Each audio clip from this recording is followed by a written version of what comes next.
दोस्तों टाटा स्टील की बात करें, यहाँ पे बहुत सारी अपडेट निकल के आ रही है जिनको हम एक एक करके डिस्कस करने वाले और जानने की कोशिश करेंगे इस रिजल्ट के बाद क्या टाटा स्टील में हमें इन्वेस्टमेंट करना चाहिए, क्योंकि इस बार रिजल्ट में काफ़ी कमी रह गई है। लेकिन बाजार ने उस बात को डिस्काउंट कर दिया है और इसका सबूत यह है कि निफ्टी मेटल से कम गिरावट टाटा स्टील में, यानी इस लेवल पर अब खरीदारी हो रही है, न कि गिरावट हो रही है। तो जल्दी यहाँ पे क्या फिर से पॉजिटिव माहौल बनेगा।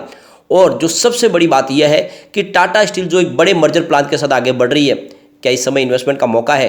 क्योंकि टीवी नरेंद्र ने यह भी बताया कि जो इस बार रिजल्ट में कमी रह गई है उसकी वजह क्या है और आने वाले समय में उस रिजल्ट में और कितनी इंप्रूवमेंट देखने को मिल सकती है, वो सारी बातें उन्होंने क्लियर की है। साथ में एक बड़ी अपडेट जो है यूके से निकल के आ रही है, क्या है अपडेट उसको भी जानेंगे। और यहाँ पे एक्सचेंज को कुछ बड़ी जानकारी दी गई है टाटा स्टील की तरफ से, क्या है वो जानकारी, क्या है नोटिस, उसको भी जानेंगे। जो नोटिस मिला है उसकी क्या है मायने, उसको समझेंगे। इन सारी बातों को जानेंगे इस वीडियो के माध्यम से। लेकिन फ्रेंड उससे पहले अगर आप पहली बार हमारे चैनल पे आए तो चैनल को सब्सक्राइब कर दीजिए, एक बेल आइकन दबा दीजिए ताकि जब भी नया वीडियो बने पहला नोटिफिकेशन आपको मिले। वीडियो पसंद आए तो लाइक शेयर जरूर कीजिए। चलो फ्रेंड्स वीडियो स्टार्ट करते हैं। मैं हूँ आपका दोस्त एसबी दवे और हमारे अपने चैनल ऑनलाइन कमाई में आपका बहुत बहुत स्वागत है। सबसे पहले अगर आज के कारोबार की बात करें तो अभी लगभग 1:30 बजे के आसपास का टाइम है। टाटा स्टील स्टॉक लगभग 110.95 के आसपास है, 0.45% की गिरावट है, आधा % की गिरावट है। आप देख सकते हो कि इंट्राडे में 112 का इसने फिर से हाई भी बनाया, यानी हमने देखा है कि खरीदारी अच्छी खासी हो रही है। लेकिन दबाव देखने को मिल रहा है, दबाव है निफ्टी मेटल में, काफ़ी बड़ा दबाव है। 5880 के स्तर पे 1.59% की गिरावट है। तो ये तो आप क्लियरली समझ सकते हो कि टाटा स्टील के अंदर गिरावट थम चुकी है। एक तरफ तो मेटल में 1.5% से ज़्यादा की गिरावट है, उसके बावजूद भी टाटा स्टील में लगभग आधा % की जो गिरावट है, ये इशारा है कि अब इस स्टॉक में ज़्यादा गिरावट नहीं होगी। और वैसे भी मैंने आपको कहा है कि इसी में बहुत फेयर वैल्यू में स्टॉक मिल रहा है। एक तो इसकी स्प्लिट के बाद जो वैल्यू है वो काफ़ी अट्रैक्टिव हो गई। पहले 1000 के आसपास स्टॉक था, फेस वैल्यू 10 की 1 की गई, उसके बाद में 100 के आसपास आया। इस समय इसमें गिरावट की संभावना बहुत कम है। आने वाले समय यहाँ पे एक तेजी की संभावना ही बन सकती है। अब यहाँ पे एक बड़ी अपडेट निकल के आ रही है टाटा स्टील की तरफ से। एक्सचेंज को जो एक नोटिस जारी किया गया, यहाँ पे जो लेटेस्ट अपडेट निकल के आ रही है, 6 फरवरी को बोर्ड की मीटिंग हुई थी और इस बोर्ड की मीटिंग में फैसला हुआ है कि फाइनल और लास्ट जो पार्ट पेमेंट बाकी है, जो 461 रुपीज़ के पर इक्विटी शेयर का, उसके लिए फाइनल नोटिस जारी किया जाए और जो भी इसके स्टेक होल्डर्स हैं उनको रकम कब तक चुकानी है उसके बारे में सारी जानकारी इसमें दी गई है। तो यहाँ पे आप देख सकते हो ये जो नोटिस जारी हो चुका है और जो भी इसके स्टेक होल्डर है,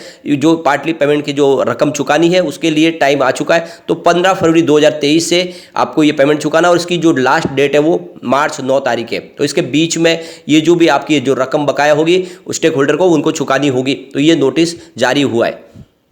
इसके अलावा एक बड़ी अपडेट और निकल गई, टाटा स्टील की तरफ से एक 8 फरवरी को इन्वेस्टर मीटिंग रखी गई, जिसमें आप देख सकते हो कि नोमा इंडिया कॉन्फ्रेंस है, इसके अलावा एक्सिस कैपिटल इंडिया कॉन्फ्रेंस और इसके अलावा बोफा सिक्योरिटीज़ इंडिया कॉन्फ्रेंस और इसके अलावा नोमा इंडिया कॉन्फ्रेंस, इनके साथ में आप देखें तो ये एक इन्वेस्टर मीटिंग रखी गई है। और जैसे कि इस समय कारोबार को आगे तेजी से बढ़ाना है तो काफ़ी अपने इन्वेस्टर से मिलना जरूरी है। तो ऐसे में यहाँ पे मीटिंग रखी गई है। तो लगातार आप देखो टाटा स्टील इस रिजल्ट के बाद में अब गतिविधियां तेज हो चुकी है। तो यहाँ पे एक बड़ी अपडेट निकल के आ रही है, टाटा स्टील बहुत समय से यूके गवर्नमेंट के पास डीकार्बोनाइजेशन पैकेज मांग रही थी। यानी वहाँ की जो टाटा स्टील की जो यूके कंपनी है वो चाहती थी कि जो भी स्टील का निर्माण हो ग्रीन स्टील के माध्यम से हो और जो कार्बन की वजह से जो पॉल्यूशन है उसमें कमी आए। तो इसके लिए उन्होंने सरकार से मदद मांगी थी और ये काफ़ी समय से वो डिमांड कर रहे थे। अब जाके वहाँ के यूके गवर्नमेंट ने उनकी मांग को माना है और 600 मिलियन पाउंड्स की मदद की ऐलान किया। लेकिन इसमें 2 कंपनियां शामिल है, जिसमें ब्रिटिश स्टील और टाटा स्टील। तो यहाँ पे दोनों कंपनियों को 300 मिलियन पाउंड्स की मदद मिलने वाली है। तो यहाँ पे इस मदद के बाद में जो एमडी और सीईओ है टाटा स्टील के, टीवी नरेंद्र, उनका कहना है कि ये जो मांग हमारी मानी गई है अच्छी बात है, लेकिन जो हमने डिमांड की थी और जो हमें दिया जा रहा है उसमें बहुत बड़ा गैप है और इस वजह से जो हम चाहते हैं वो जल्दी ही हम उस गोल को अचीव नहीं कर पाएंगे, क्योंकि इसमें अभी और हेल्प की जरूरत है। हम ब्रिटिश गवर्नमेंट से फिर से इसमें कोशिश करेंगे कि उनसे कि नेगोशिएशन करके भी इस अमाउंट को बढ़ाया जाए ताकि जो हम चाहते हैं वो पूरा हो। टीवी नरेंद्र का कहना है कि स्टील इंडस्ट्रीज यूके के लिए बहुत ज़्यादा इंपॉर्टेंट पार्ट है और जितना कि उसके एक तरह से जीडीपी में बड़ा योगदान भी है और बहुत सारे जॉब क्रिएट होते हैं। ऐसे में टाटा स्टील की जो भी प्रॉब्लम है उसको सॉल्व करना होगा यूके गवर्नमेंट को। तो यहाँ पे देख सकते हो उनकी तरफ से कहा गया कि करीब 8000 एम्प्लॉयज है यूके में टाटा स्टील के प्लांट के अंदर और आप देख सकते हो कि करीब हमने जो मदद मांगी थी वो 1.5 बिलियन पाउंड्स की थी, लेकिन यहाँ पे जो मदद दी जा रही है वो काफ़ी कम है। तो हम फिर से सरकार से कोशिश करेंगे कि इसको बढ़ाया जाए, क्योंकि तभी जो है हम अपने जो प्लान में सक्सेस हो पाएंगे। तो एक तरह से उन्होंने इसको वेलकम भी किया कि कम से कम जो पिछले कई समय से हम मांग रहे थे उस मांग को माना गया है, तो एक पॉजिटिव स्टेप तो आगे बढ़ा है। आने वाले समय में इसको और बढ़ाया जा सकता है, यानी कुल मिला के जो आने वाले समय में टाटा स्टील का जो सपना है वो पूरा होता हुआ दिखाई दे सकता है यूके गवर्नमेंट की हेल्प की वजह से।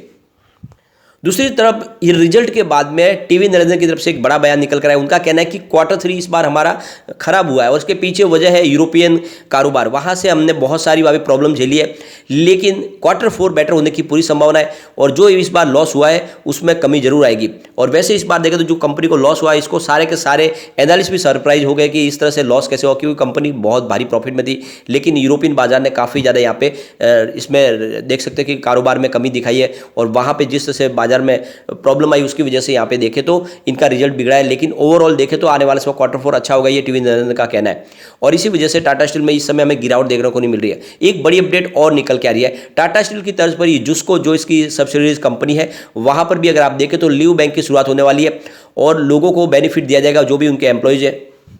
तो जुस्को के एम्प्लॉयज़ के लिए भी लीव बैंक की शुरुआत होगी और आप देख सकते हो कि ये जो 2018 से जो पहले जो ट्रेनिंग जुस्को में लिए हैं उन्हें इस समझौते के तहत जो भी बेसिक डीए और मिनिमम गारंटेड बेनिफिट्स है वो सारा का सारा बेनिफिट मिलने वाला है और महीने भर के बाद जब ट्रेनिंग समाप्त होगी तो फिर वो सारे के सारे जो बेनिफिट है उनके हकदार हो जाएंगे। तो यहाँ पे देख सकते हो टाटा स्टील के बाद जुस्को ने भी एक जो है डिसीजन लिया, अपने एम्प्लॉयज भी उनको बेनिफिट दिया जाएगा। यहाँ पे एक बड़ी अपडेट निकल के आ रही है, टाटा स्टील ने एक बहुत ही जबरदस्त डिसीजन लिया है। एक तरफ तो आप देखेंगे तो विश्व के अंदर से लगातार लोगों के जॉब जा रहे हैं और जिस तरह से बहुत सारी कंपनियां जॉब कट कर रही है, स्पेशली अगर आप देखें तो आईटी से संबंधित कंपनियों से जॉब बहुत जा रहे हैं, स्पेशली यूएस और यूरोपियन बाजारों में देखें तो लगातार चाहे अब गूगल्स हो या फिर माइक्रोसॉफ्ट हो या फिर दूसरी आईटी कंपनियां इन्फोसिस हो, सब जगह से जॉब कम हो रही लोगों के।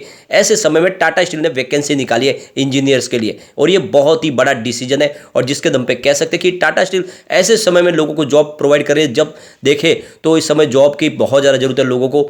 ऐसे में ये ज़्यादा जो टाटा स्टील ने डिसीजन लिया है वो काफ़ी शानदार है। दूसरी तरफ देखें तो एक बड़ी अपडेट और निकल के आ रही है, टाटा स्टील हर साल 13,000 करोड़ का निवेश करे अपने बिजनेस में। लगातार बिजनेस की कैपेसिटी को बढ़ाया जा रहा है और पिछले कई साल से लगातार इन्वेस्टमेंट हो रहा है, बहुत सारे बिजनेस एक्वायर किए जा रहे हैं और नतीजा ये है कि 40 मिलियन टन्स का पर ईयर इनका प्रोडक्शन बढ़ता हुआ जा रहा है और ये 2030 तक बढ़ेगा। तो ये आप बहुत बड़ी बात है। टाटा स्टील में इस समय मौका है निवेश का, जिस तरह से कारोबार बढ़ रहा है, भले इस बार रिजल्ट में कमी रही और रिजल्ट के पीछे वजह है इंडिया के बाजार नहीं बल्कि यूरोपियन बाजार, लेकिन ओवरऑल परफॉर्मेंस काफ़ी अच्छी है और आने वाले इसमें कंपनी अपने मर्जर प्लान के साथ आगे बढ़ रही है। तो नजरिया लॉन्ग टर्म का लेकर टाटा स्टील में निवेश जरूर करना चाहिए क्योंकि स्टॉक इस समय काफ़ी फेयर वैल्यू में मिल रहा है। लेकिन फ्रेंड, कोई भी इन्वेस्टमेंट करने से पहले अपने फाइनेंशियल एडवाइजर से बारे में ले ले या अपना खुद का रिसर्च करें, क्योंकि मैंने वीडियो आपके एजुकेशनल पर्पज के लिए ही बनाया। वीडियो पसंद आए तो लाइक शेयर जरूर कीजिए और चैनल को सब्सक्राइब कर दीजिए। Thank you friend.